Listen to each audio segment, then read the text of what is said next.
Do you have a passion and a desire to help others? Are you ready to take action but aren't sure what to do? Do you need some inspiration? Well, you're in the right place. Welcome to the Ambassador Arena. My name is Naythan Smith, and I manage the Young Scholar Ambassador Program here at the Davidson Institute.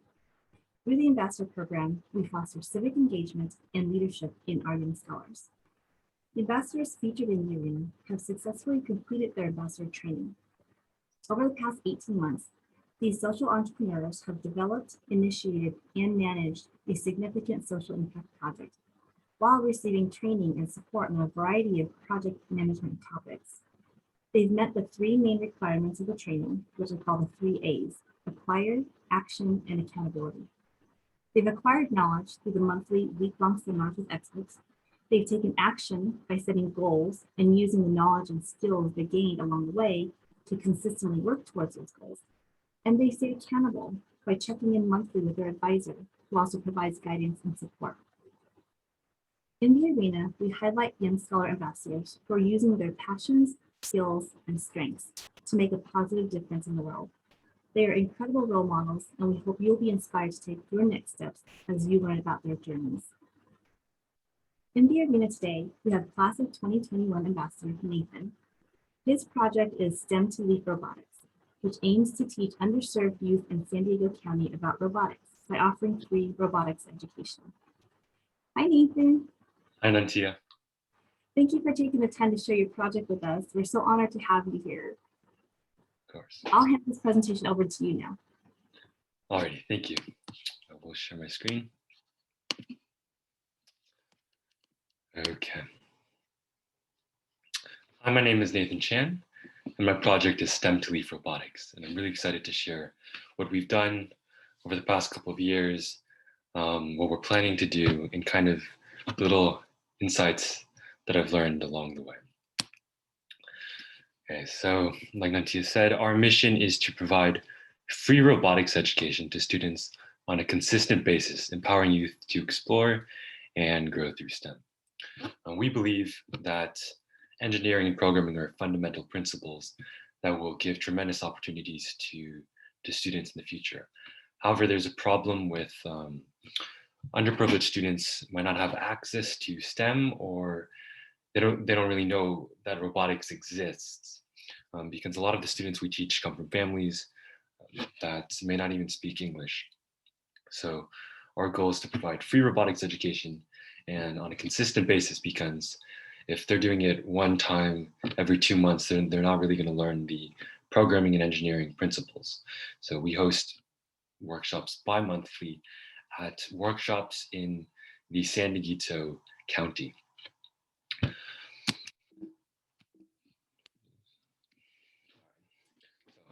We have a mission. How do we actually empower students? What is STEM2Leaf doing to impact the local community?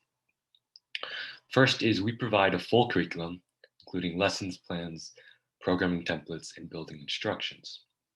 So if a volunteer wanted to be part of STEM2Leaf Robotics and teach students in their area, we have all the resources to have them do that. The second thing is we connect volunteers from local high schools to students.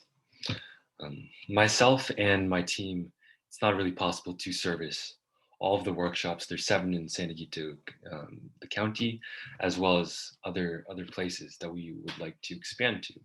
So our goal is to connect volunteers from a local high school who they might have robotics experience, or if not, we can train them and connect those high school students who are really empowered to teach robotics and impact their local community, and connect them with students who can really benefit from our program and being exposed to STEM. Third is just providing enriching experiences for the students. A lot of their STEM classes are super daunting, or they're not really serviced to kids. They're more classroom, and you have to do a homework assignment, but you're not actually having that hands-on and fun experience while learning robotics. This is an example lesson. So our first workshop is a windmill, and it's really simple. and the students can learn about how do you program large motors, how do you program medium motors, what does it mean to have a brain, and we're breaking it down into super simple concepts so students without any previous knowledge can understand. And we use the Lego Mindstorms EV3 kit because everyone loves Legos, so it's super accessible to the students. They're like, I have played with Legos before. Maybe robotics might not be so hard, and I can actually do it. So it gives them confidence. We have a lesson breakdown for all the volunteers, breakdown of the time, because our workshops average around an hour and a half in length. And then we have the programming details, which blocks to drag and drop and what does each motor do. We use a drag and drop program because a lot of the students writing code itself will be super overwhelming. So just being able to see this is what this does, and if you bring it here, it's going to move your robot one way. That's a really nice way of teaching the students logic without getting to the really nitty-gritty syntax that a lot of students have a hard time understanding. So what do we teach in our curriculum? Our curriculum is broken down into a workshop project structure. What do I mean by that? Like our first workshop, it's a windmill. It's a full project that they're completing, so they have a sense of completion. Like, yes, I finished this. Now I can move on instead of learning. We're just going to learn about sensors, and then I give them a presentation. It's much more of a hands-on experience. So we teach color sensors, ultrasonic sensors, color sensors, touch sensors, as well as programming logic. If statements, if else statements, super basic stuff, but it's really important and fundamental for programming in general. We also teach them creativity. They're allowed to expand and explore based on what they've learned. Some students might finish their project early and they want to do something completely different. And we totally encourage that because we believe when you start thinking on your own is when you really truly learn the concepts and engineering principles. If a student has the robot, they want to build attachments, but for some reason their attachment isn't working. So we break that down. Why isn't it working? You're putting the peg in the wrong place. It's not very stable. It's structured. What happens if we attached it differently? Going through that iteration process, and while they're like building Lego sets almost. So it's really, really fun for them. And we teach all of this through fun and exciting projects because no one wants a boring lesson.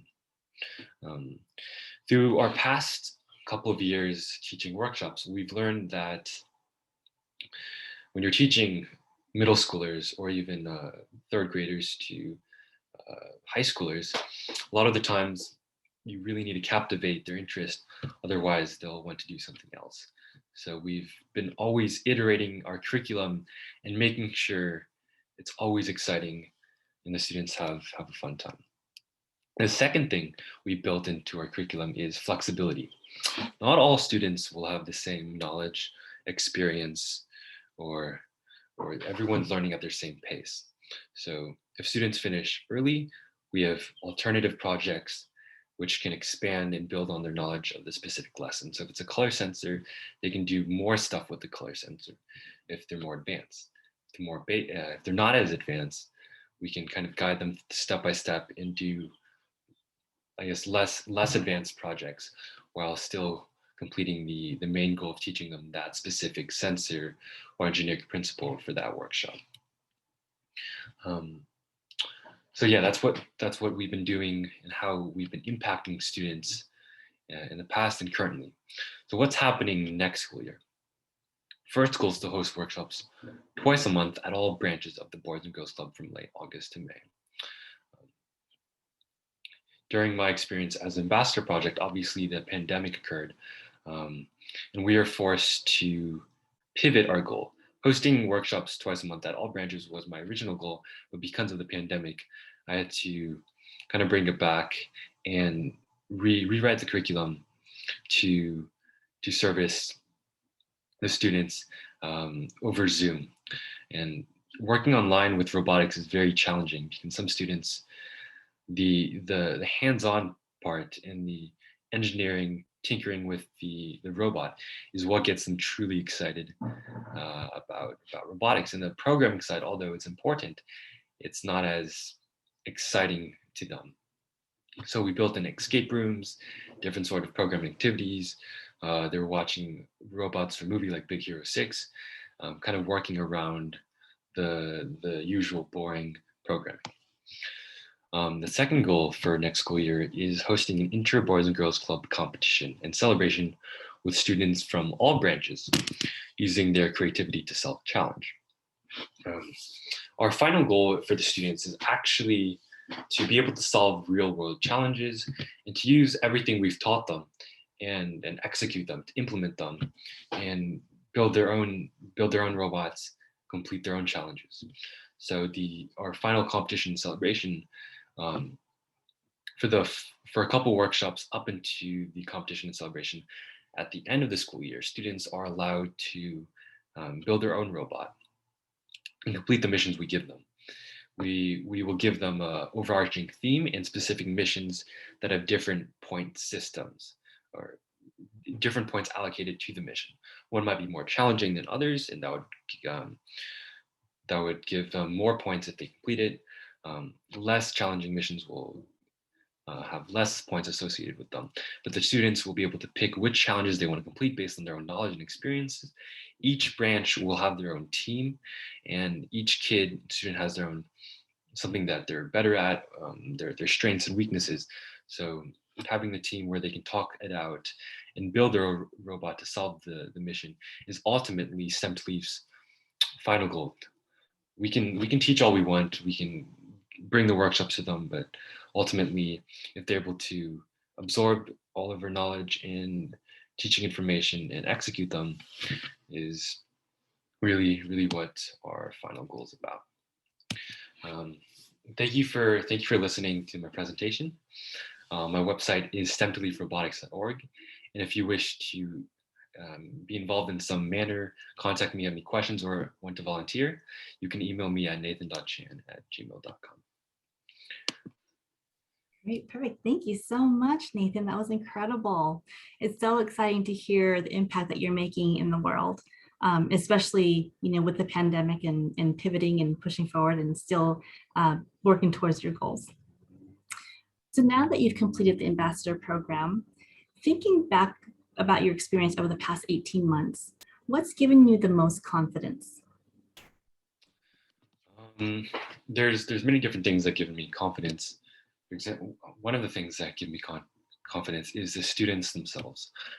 As I'm working with them in the workshops, and when you see it clicking, when you teach them a color sensor or a specific sensor or whatever the project is on, and you see them finally understanding, that's the biggest, most satisfying moment, and also gives us a lot of confidence, because what we're actually doing, what we're actually teaching, is working. It's not something that the students are just going in through one ear and then out the other ear. They're actually absorbing it, taking that information, and executing it. Another thing that gives me confidence is being able to overcome the obstacles that come my way. The biggest example of this is the pandemic this year. Being able to pivot and change our project, even though we already had a full curriculum before the pandemic, being able to take that and converting it online, even though we might not have that engineering aspect, but still making it fun and exciting for the students, gave me a lot of confidence that I can actually overcome these challenges. And when future challenges come my way, we'll be able to also overcome them and still impact students and spread STEM2Leaf. Yeah, and the fact that you've been able to expand during the pandemic is amazing. Definitely. What's surprised you the most from working on your project over the last 18 months? One of the things that surprised me is, like, when we were talking to the Boys and Girls Club, I always assume that these big organizations, nonprofit organizations that I hear about everywhere, that they already have everything. They have all the after-school programs. They have all this. They have everything, and they have a lot of funding. They have all the staff. They don't really need external support, but that's actually kind of really false. Well, a lot of these clubs are looking for enriching programs for their students that might be able to benefit um, the people at the Boys and Girls Club. And a lot of the times, they might not have any after-school programs or anything like STEM2Leaf. So when we were bringing it up to them, and when we wanted to expand to the different clubs, they were super excited and were ready to jump on board because they haven't been able to have a program that specifically provides free robotics education, because a lot of the STEM programs that came to them before charges students, and for the students it's not very accessible to them. So I was really surprised by the fact that a lot of these organizations might not have things that you expect them to have. That's also super motivating. If you're starting your own ambassador program, just feel free to reach out to these program schools, private schools, anywhere, and you might get a successful response, even though you expect them to say no. Okay. And that just kind of segues into my next question is, what advice might you have for those who have a passion and a desire to help others, but just aren't sure where to start? Sure. One, I have a lot of insights and tips that I would like to share. The first being, you don't need everything done to make progress. A lot of the times, as an ambassador, you might be stuck. Uh, Maybe someone hasn't emailed you back. Maybe you don't have the correct funding. You need more to do A, B, and C, and D. But it's always taking a step back. What can I do right now that can there's a quote where you want to be prepared for everything. And it's not really luck that it happened. It's actually you being fully prepared, and when the opportunities come, you can fully take advantage of that. So you want to set up all your pieces right. In my case, during the pandemic, a lot of the clubs that we were at previously were shutting down. They weren't allowed any in-person stuff. And it was before the time where they were transitioning to Zoom, because their IT department had to check out Zoom, make sure it was safe for all the kids, and set everything up. So there was a period of time where we weren't doing any workshops. And we couldn't really contact other places because they were also going through the same pandemic. So taking a step back and saying, well, what happens when the pandemic is over? What happens when the clubs are ready to do workshops again? Will it be in person? Maybe it'll be virtual. Is our curriculum set up to teach virtual? No, it's not. It's only for in person right now. So then doing that thought process, I was able to spend the time that I wasn't doing workshops to rewrite my curriculum to be online. And that was one of the things where always be prepared and think what you can get done at the moment versus just waiting and not doing anything. Second point is obstacles are inevitable, but the result is very rewarding. No matter what project you have, there's always going to be something that doesn't go the way you originally planned. That happens with every single project, so you're not alone. But the final goal, the final result is very rewarding. And sorry. And once you're completing the ambassador project, actually seeing the impact you have on the students is the best thing. And all the obstacles don't really matter at that point because you achieved what you wanted to. The third point is make your passion your project, not the other way around. You don't start with a project and then say, this is my passion, because you're not going to get anything done. You need to make sure your passion is your project. So even though in those low moments, you're still able to pursue it and expand it, because that is what you actually want to do and it's fun for you. And the next thing is to be persistent. When you have a project, at least in my case, when you're trying to expand and contact clubs, finding students, finding homeschooler groups that we can teach them, I was getting a lot of no's in my emails and my calls. Being able to be persistent and waiting for that one yes after 20 no's is a very important trait to have. Another point is quality over quantity. You can produce a lot of stuff, but you got to make sure your content is worth someone's time. and making sure you're spending a lot of time in the small details, because that will affect your project and whole overall. And finally, just use your ambassador resources. Nantia, the monthly calls, the seminars with all the guest speakers that they bring in, your fellow cohort ambassadors bouncing ideas off of them, the think tanks, everything in total. There's a lot of resources you can tap into and utilize, which will be able to move your project in the right direction that you would otherwise not be able to do if you didn't have the ambassador project. I know that was a lot of information, but I just had a lot on my mind for insights into it. Yeah, no, that's wonderful. That's wonderful. It's like fantastic. Been there, done that, words of advice, right? You've been through it, you've gone through it, you're going through it, and now you're sharing with others. So I love that. So thank you. And thank you, Naythan, for having the courage to step into the arena and for being such a great role model for other young people. Thank you for the work that you're doing in the world and to make it a better place. Do you have any other closing statements? Thank you, Natia, for having me. This was so much fun sharing my project. For everyone watching, be sure to check out my website, STEM2Leaf Robotics.org. And if you have any questions and you want to get involved, you want to volunteer, or know someone who wants to volunteer, you can email me at naythan.chan@gmail.com. Great. Thank you, Naythan. Thank you, Natia. And for those who are watching, I hope you found this motivating. If you don't already know some of your passions, you can start by brainstorming some things that you like or enjoy. What are some of your hobbies? What unique skills and talents do you have? Some ambassadors combine their passion for helping others with different experiences they've had.